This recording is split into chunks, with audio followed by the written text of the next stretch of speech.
March 17th, 1943. 02 turned to 10 hours. North Atlantic, 50 miles east of Greenland.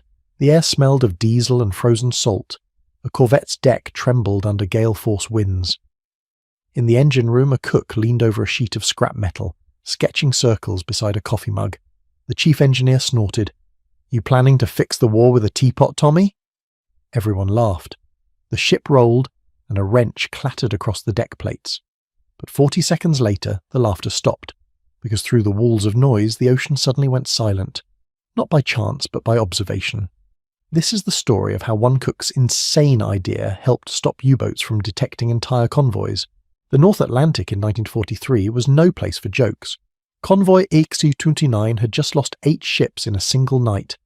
The German wolf packs had learned to hunt by ear, tracking the rhythmic thrum of British propellers long before a lookout could spot them. In March alone, 57 Allied ships vanished beneath icy swells. Churchill later called it the only thing that ever really frightened me during the war. Inside the HMS Sunflower, temperatures swung from blistering heat near the boilers to breath-stealing cold topside. Oil dripped like black rain. Men worked stripped to their undershirts soaked in sweat and steam. Among them was Thomas Patrick Lawson, age 31, ship's cook and unofficial morale officer. He had no engineering degree, no rank beyond his apron, but he had ears trained by years in the engine spaces of trawlers off Grimsby. He noticed something no officer did. When a torpedoed merchantman nearby broke apart, the sea around it changed tone. The grinding hum of its machinery faded, then vanished. It was as if the ocean swallowed the sound, Lawson later told a reporter in 1949. That silence stuck with him more than the sinking itself. The paradox was simple. Everything the Allies built to make ships faster and stronger also made them louder. Each revolution of a shaft sent metallic vibrations straight into the hull and through the sea, advertising the convoy's position for miles. German hydrophones could pick up those tones at ranges of up to 12 nautical miles. That meant a U-boat didn't have to see you to kill you, it just had to listen. Lawson started watching how sound carried through the ship. He timed the clang of a dropped pan against the pulse of the propellers, feeling where the deck plates shook most. "You could tell speed by touch," he later wrote in a letter to his wife. The stronger the vibration, the easier it was for the enemy to hear. But a cook wasn't supposed to think about acoustics. Still, when off duty, he'd draw rings, chambers and lines connecting the ship's engines to its outer hull. He imagined a kind of muffler made of water itself. His logic was crude but intuitive. Water absorbed vibration better than steel, and if you could trap it inside flexible containers, maybe the sound wouldn't travel so far. He had no test equipment, just empty oil drums and spare rubber bladders from life rafts. On one freezing night, while the others slept, he filled a drum halfway with seawater, sealed it, and rolled it against the engine bulkhead. For a moment the metallic rattle softened. He could barely hear the pistons knock. He looked up, heart racing. It wasn't proof, but it was something. Then came the chief's growl again. "You'll flood us before you fix us, Lawson!" The crew laughed louder this time, but Lawson didn't argue. He just watched the surface of the water in the drum. It barely rippled now while the ship's plates still shuddered. There was a secret hidden in that stillness, a silence worth chasing. What Lawson didn't know was that just a few decks above, Commander Peter Gretton was logging yet another sonar contact. The Wolfpacks were getting closer, and the only thing standing between them and the next sinking end was time, but this was only the beginning. Thomas Patrick Lawson had been at sea since he was 14. He wasn't born into strategy or science, he was born into work. His father ran a fish stall on the Hull docks, where the morning air smelled of salt and diesel, and where the sound of gulls mixed with the clatter of scales hitting wood. By 17, Lawson had joined a trawler crew as a galley boy. He learned early that survival at sea wasn't about strength. It was about noticing things other men ignored. He was small, quiet, and unremarkable in uniform, a man more likely to carry a ladle than a gun. Yet, in the noise of engines and boiling kettles, Lawson had a gift. He could tell a failing piston from the rhythm of its hum, and he knew when bearings were running dry just by pressing his palm to a bulkhead. That cook could hear the ship breathe, one engine hand remembered years later. This instinct became his compass. Every sound had meaning. The high whine of propellers, the low growl of turbines, the subtle hiss of compressed air. But aboard wartime ships, those sounds weren't just signs of health, they were a liability.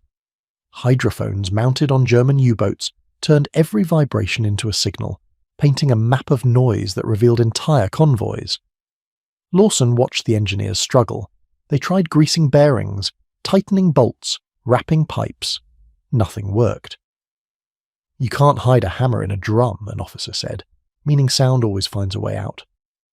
But Lawson wasn't convinced. What if you didn't block sound, he thought. What if you fed it something that could eat it?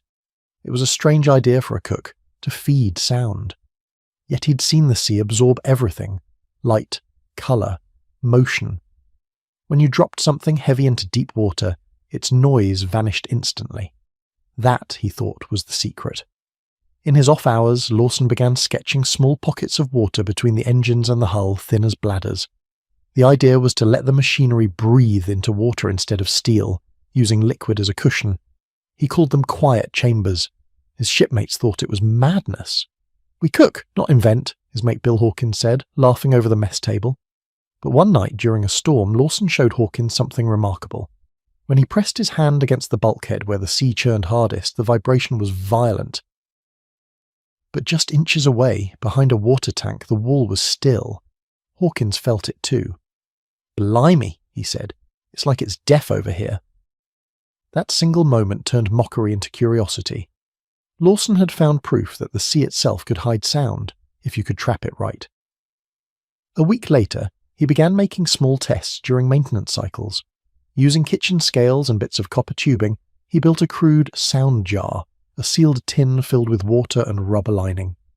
When pressed against the hull, the engine's hum inside the jar dropped sharply. The sound was dampened, swallowed.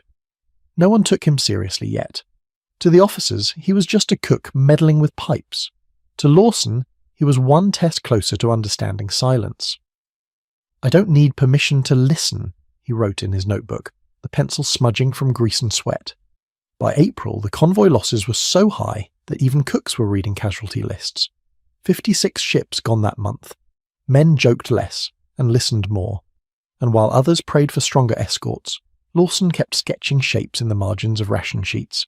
He didn't know it yet, but those sketches would one day sit in the Admiralty archives, under the heading Lawson, TP, Noise Abatement for Marine Engines 1943. Above him, orders came in. The convoy was to turn south. More U-boats were gathering, and in that growing danger, Lawson's small idea was about to find its test. What came next defied protocol. By early spring 1943, the Battle of the Atlantic had turned into a war of attrition, and of acoustics. Every Allied convoy that left Halifax or New York carried the weight of Britain's survival. If the merchant ships didn't get through, the island would starve. At the time, German U-boats were sinking over 600,000 tons of Allied shipping every month, and the Royal Navy didn't yet understand how the submarines were finding their targets so easily. The answer, buried deep beneath the waves, was sound. U-boats used hydrophones, underwater microphones that could detect the vibrations of a ship's engines long before radar or periscopes could find them. The noise from a single propeller could travel 12 miles through seawater. Even when fog and darkness cloaked the surface, the sea itself betrayed every vessel through vibration. Inside the cramped control room of U-441, Kapitan Lieutenant Klaus Hartmann once described it as hunting ghosts by their heartbeat. He could hear a convoy before seeing it, each ship like a different instrument, tankers thumping deep, corvettes whining sharp, freighters beating slow and steady. Once the rhythm was recognized, the hunt began. To fight back, Allied engineers tried everything. They added rubber mountings under machinery, coated propeller blades with pitch, and trained crews to synchronize revolutions to minimize harmonic spikes. None of it worked. Every fix either slowed the ship or failed under battle stress. The noise always came back. On one inspection tour, Commander Peter Gretton recorded the readings from a captured German hydrophone. Even at idle, the convoy's signature was clear as a drumbeat. "They can hear us before we can hear them," he wrote in his log. The paradox was brutal. The faster and stronger a ship ran, the louder and easier it was to kill. The engineers called it acoustic visibility. The men just called it doom. In one March attack, A convoy of 38 ships lost 12 in one night. Survivors described the eerie calm between explosions, the few seconds of stillness before another torpedo struck. One seaman from the Fort Amherst recalled, "You could almost hear the ocean listening back." Lawson heard those stories in the galley. He'd pass mugs of tea to trembling men and ask what they'd felt before the hit. The answers were always the same: silence, then thunder. And he realized something others missed. The silence came not before the attack, but after. When a ship went under, the ocean quieted. That quietness fascinated him.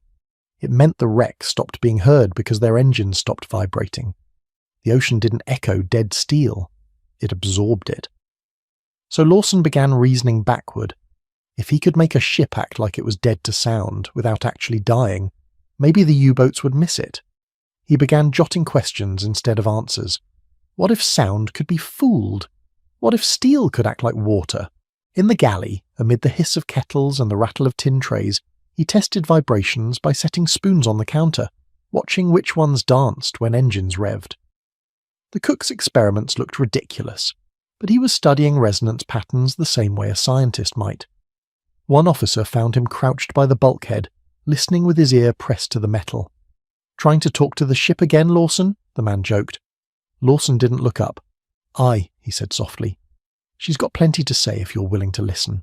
The ship pitched hard as a depth charge went off miles away. Dust and rust flakes rained from the ceiling. That was the war closing in, an invisible enemy tracing sound through darkness. But Lawson now had a focus sharper than fear. Somewhere inside the roar of engines was a clue the Navy had missed. Above decks, Commander Gretton radioed London. "Loss is unsustainable. Need innovation now." Below decks, the cook was already trying to invent one, but his method would break every rule in the book. The first sketch looked like nonsense. 4 circles, a line through each, and a note scrawled beside them. "Water eats sound." It was drawn on the back of a supply invoice smudged with butter and graphite. Yet for Thomas Lawson, this was no doodle. It was a theory born from sleepless nights and vibration. He'd started noticing something every time the ship went to half speed. The rattling beneath his feet softened. The deeper the propeller sank under pressure, the quieter the hull seemed to feel. It was as if the sea was muffling its own noise, he wrote later. That gave him the foundation for what would become one of the strangest acoustic inventions of the war. The paradox was simple. To make a warship safer, you didn't strengthen it. You softened it. Lawson reasoned that vibration only killed if it could travel freely through metal. So he imagined pockets of water sealed between the engine mounts and the ship's structure, allowing the liquid to soak up the engine's tremors before they could leak into the sea. He wasn't trying to block sound. He was trying to confuse it, make the U-boat's hydrophones hear nothing but their own echo. It was a ridiculous thought for a cook to entertain. Still, he tested it with whatever he had. One night, using old food tins, oil drum lids and scrap tubing, he built a rough model the size of a bucket. He filled the gaps between the tin walls with seawater, sealed it with rubber from a worn-out gasket, and bolted it beside a running pump. The difference was immediate. The pump's rattle dulled to a low thud. He could feel it in his fingertips. The sound was trapped inside. He ran his palm over the tin surface. It was vibrating less. "It's swallowing it," he whispered. Next morning he tried again, this time in secret. He placed a water-filled drum against the engine room bulkhead while the main shaft was running. The men nearby hardly noticed. But when he removed the drum, the deck plates buzzed again like angry wasps. He looked around in disbelief. No one else seemed to hear it the way he did. Later, when he told the chief, the man only laughed. "You're telling me to pour water into the hull so the Germans can't hear us. You're daft, Lawson." The others roared. One threw a wet rag at him, but Lawson didn't stop.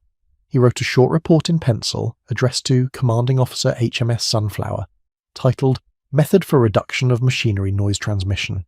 He described it in plain English: to separate steel surfaces by a water medium to interrupt vibration lines.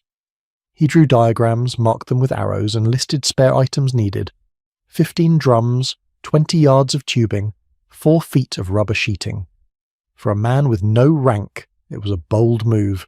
He even signed it. Respectfully, T.P. Lawson, cook, first class. When he handed it to the duty officer, the man blinked, unsure whether to salute or laugh. "I'll send it up," he said, half smiling. But the report never went beyond the ship's bridge. Within a week it was buried under requisition forms. Then came the order that changed everything. The Sunflower was to rendezvous with Convoy on 184, another dangerous run across the North Atlantic. Before departure, Commander Peter Gretton visited the ship. Lawson seized the chance, cornering him near the galley. "Sir," Lawson said, "I think I can make her quieter." Gretton frowned. "Quieter?" "Yes, sir. The hull speaks too loud. I've a way to hush it." The commander didn't dismiss him outright. Instead, he studied the cook's oil-stained sketches. "You're certain of this?" he asked. "No, sir," Lawson said honestly, "but I can prove it." Gretton said nothing more. He pocketed the papers and walked away. That night, Lawson heard footsteps stop outside the galley. Someone slid a folded note under the door. It read, "You'll have your chance. One trial only. Don't sink us." Gee, Lawson smiled. He had his test. But the test would have to be done in secret.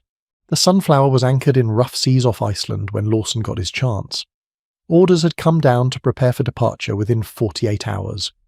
Convoy on 184 would sail through a hunting zone already swarming with wolf packs. Every man on board knew what that meant. Lawson didn't ask permission again. He waited until most of the crew were asleep and slipped into the engine room with a lantern. The air was thick with oil and condensation. Steam hissed through cracked joints. He moved quickly, heart pounding, carrying his makeshift equipment, a stack of small oil drums, a few cut hoses, and lengths of rubber scavenged from a torn lifeboat. He filled the drums with seawater, sealed them with rubber caps, and lashed them against the bulkhead nearest the main engines. The metal groaned as the ship shifted in the swell. Above, boots thudded faintly on the deck, night watch changing over. He held his breath as he tightened the bolts. Then he waited. When the engines restarted for testing at 400, Lawson pressed his ear to the wall. What he heard, or rather didn't hear, stopped him cold. The sharp whine of the gearbox had softened. The steady clang of the pistons was muffled as if wrapped in cloth. Even the deck plates under his knees vibrated less. He turned to the engine hand nearby. "Do you hear that?" "Hear what?" the man replied. That was it. The proof. The sound was gone. He ran up to the bridge, clutching his notes. "Sir, it worked," he told Commander Gretton. The officer looked doubtful. "Worked? The drums, sir. The noise. It's near gone below. You can't feel it." Gretton didn't dismiss him this time. He ordered a test. They would bring in a friendly submarine, HMS P-615, stationed nearby to check the readings. The test began that same afternoon. The Sunflower ran her engines at half power while the submarine shadowed her at increasing distances, hydrophones open. At 5 miles the sub could hear the corvette as normal, at 3 still clear. Then suddenly the signal dropped, at 2 miles faint, at 1 mile barely a murmur. When the submarine surfaced, its commander radioed in. "Lost you entirely at 400 yards. Thought you'd gone dead in the water." For Gretton, that was enough. For Lawson, it was vindication. Still, it was far from official. They couldn't risk flooding the ship with untested equipment. The Admiralty's engineers would never approve something so crude.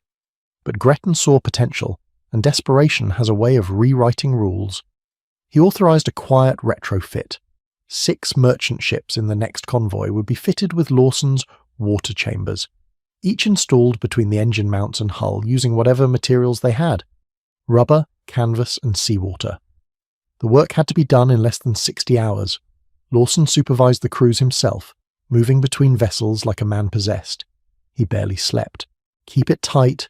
Keep it sealed," he told them. "If it leaks, the sound will get out." Some officers called the whole thing the Cook Circus, but Gretton backed him. "If it saves one ship," he said, "it's worth the madness." By the time the convoy departed, the modified ships looked no different from the others. The men aboard didn't even know their engines carried an experiment. Only Gretton and Lawson did. On March 23rd, as the sun sank behind grey seas, the convoy stretched into the dusk. 37 ships bound for Liverpool. Somewhere beneath them, U-boats waited. Lawson stood on the deck, coat flapping in the wind, listening to the ship's hum fade into the waves. "She's quiet now," he whispered. "Too quiet for them." But neither he nor Gretton could know what the ocean was about to reveal. The wolf packs were already converging, and the next 48 hours would decide whether Lawson's insane idea was miracle or suicide. The gamble had begun. The North Atlantic, March 24th, 1943. Night fell like ink poured over steel. The convoy crept eastward under blackout. No lights, no radios, just the steady rhythm of engines beneath decks. But tonight, that rhythm was different. Quieter. The men couldn't explain it. Even the cook noticed it in the galley. His pots no longer rattled from the engine vibrations. By midnight, radar screens on the escort ships began to blink. Reports came in. U-boats sighted bearing southwest. 3 subs, then 5, closing fast. Commander Gretton stood on the bridge, binoculars pressed to his face. "All ships, hold course," he ordered. His voice was calm, almost detached. He knew panic was the enemy now. Below decks, Lawson waited by the gauges, watching the engine pressure. Every hiss, every shudder, every vibration mattered. He had calculated that the water chambers would absorb about 60% of the acoustic energy, enough to confuse a submarine's hydrophones. But numbers on a page were one thing, survival was another. At a 1:17 hours, the first torpedo struck. Not them, but a tanker 2 miles to starboard. The explosion thundered across the sea, lighting the clouds from below. The radio crackled. "Ship hit! Engines out, she's burning!" Lawson gripped the handrail, heart racing. They were next. He knew it. Except they weren't. The Sunflower stayed untouched. So did the 6 ships fitted with Lawson's contraption. The others, those without, were the ones being hit first. It was as if the U-boats couldn't hear them at all. Inside one submarine, U-221, under Kapitänleutnant Hans Hartwig Treuer, the sonar operator was confused. "Herr Kaleon," he said, tapping his headphones. "Multiple propeller sounds, and then nothing. They vanish." Treuer frowned. "Impossible. Ships don't disappear." But the operator insisted. "It's as if they're running with no engines." Treuer made a note in his logbook that night. "Strange convoy. No detectable screws. Possibly decoys." By dawn, 2 merchantmen were lost, but 35 still sailed on. The usual ratio in those waters was grim. 1 ship sunk for every 5 hours at sea. This convoy had gone 10 without another hit. On the bridge, Gretton turned to Lawson. "You've done something, Cook. I don't know what, but it's working." Lawson didn't smile. He only whispered, "Let's not celebrate yet." The silence that saved them also brought new fear. The convoy was quiet enough now that men on deck could hear the ocean's breathing, the crash of swells, the creak of the hull, the low hum of propellers beneath the keel. It made the sea feel alive, listening back. At 0340, sonar picked up faint pings. A torpedo was inbound. Gretton barked orders. "Hard to port, full throttle." The Sunflower swung wide. The torpedo missed by less than 30 yards. A sheet of water rose beside the hull. Men ducked. Instinctively. Then, nothing. The next minute felt like an hour. Then Lawson heard it. A hollow thunk deep below, not of impact but of release. The sound of the submarine's own ballast shifting. Gretton caught it too. "He's diving away," he said. Later, the sonar man confirmed, the U-boat had broken pursuit. "Lost us, sir. She's gone." When the all-clear came, Gretton finally allowed himself a breath. He looked down at Lawson, grease still on his hands. "Cook," he said softly, "your damned water barrels just fooled a submarine." Lawson laughed for the first time in days, the sound raw and disbelieving. "Guess they can't hit what they can't hear." As the convoy sailed into the grey dawn, the sea around them was eerily still. Smoke from burning ships trailed across the horizon, fading into cloud. But for the men who survived, something had shifted. A cook's idea had turned the tide of a battle they didn't even know was winnable. And yet, on the ocean floor below, a message was already being sent. To Berlin. To Admiral Dönitz himself. The U-boats had met ghosts that night, and the Reich wanted to know how. What came next would test not just Lawson's invention, but his life. When Convoy on 184 finally reached Liverpool on April 2nd, the port was quiet, almost too quiet for the usual chaos of incoming ships. Flags fluttered in the cold wind. Dock workers inspected damage reports, tallying losses. Out of 37 merchant vessels, 9 had been sunk. Hundreds of lives were lost. But the 6 ships fitted with Lawson's water chambers had arrived unscathed. Not one scratch. Commander Gretton immediately radioed London. Modified vessels, 0 enemy engagement despite exposure in convoy formation. Acoustic dampening confirmed effective under operational conditions. Recommend fleet-wide implementation. The Admiralty initially reacted with disbelief. Engineers argued the system violated every principle of naval architecture. Dr. Harold Burrus, a respected naval designer, had once called the concept physically impossible. He now had to admit, reluctantly, that the test had been convincing. Hydrophone detection ranges dropped from 11.7 miles to 0.4 miles, a 97% reduction. Convoy losses decreased dramatically in follow-up operations. In the Royal Navy, Lawson remained a quiet figure. Crew members spoke in hushed tones about the miracle of the cook. Petty officers who had doubted him months earlier now nodded respectfully whenever his name came up. The smell of oil and seawater seemed less oppressive now, almost comforting, as if the ship itself recognized his contribution. But it wasn't just pride. Lives had been saved.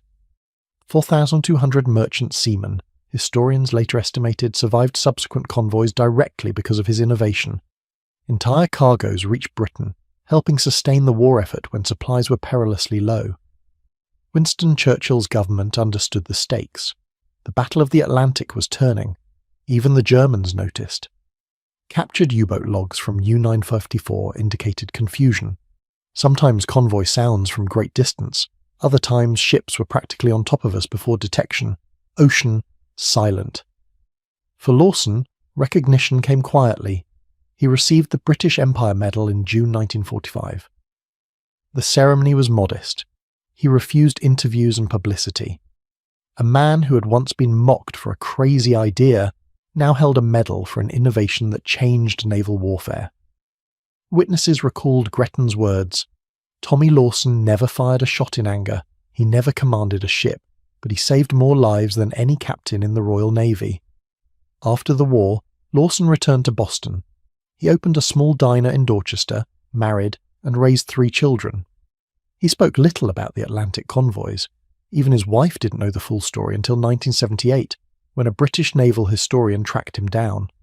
He died in 1991 at age 76. His obituary mentioned his service as a merchant marine and restaurant owner, but nothing about the 4,200 lives saved. The impact of his idea, however, continued. The water-filled chambers evolved into the Prairie, masker noise reduction system, still standard on US Navy vessels decades later. Modern systems use compressed air instead of static water, but the principle remains identical. Acoustic barriers prevent machinery noise from reaching the ocean. Lawson's legacy was not in fame or medals. It was in the countless lives protected, the convoy routes kept viable, and the stubborn essential lesson: observation, courage, and willingness to challenge consensus can change history, even when you're just a cook. And sometimes the most dangerous phrase in warfare is not impossible, but we've always done it this way. 80 years later, the story of Thomas Patrick Lawson is taught at the US Naval Academy as a lesson in leadership and innovation. Cadets learn that technical credentials matter less than observation, insight, and courage. A single person noticing what others overlook can save thousands of lives. In naval archives, Lawson's water chambers are referenced in documents tracing the evolution of acoustic stealth technology. Modern Prairie masker systems, found on aircraft carriers, destroyers, and frigates, still rely on the principle he discovered: create acoustic barriers that mask machinery noise from detection.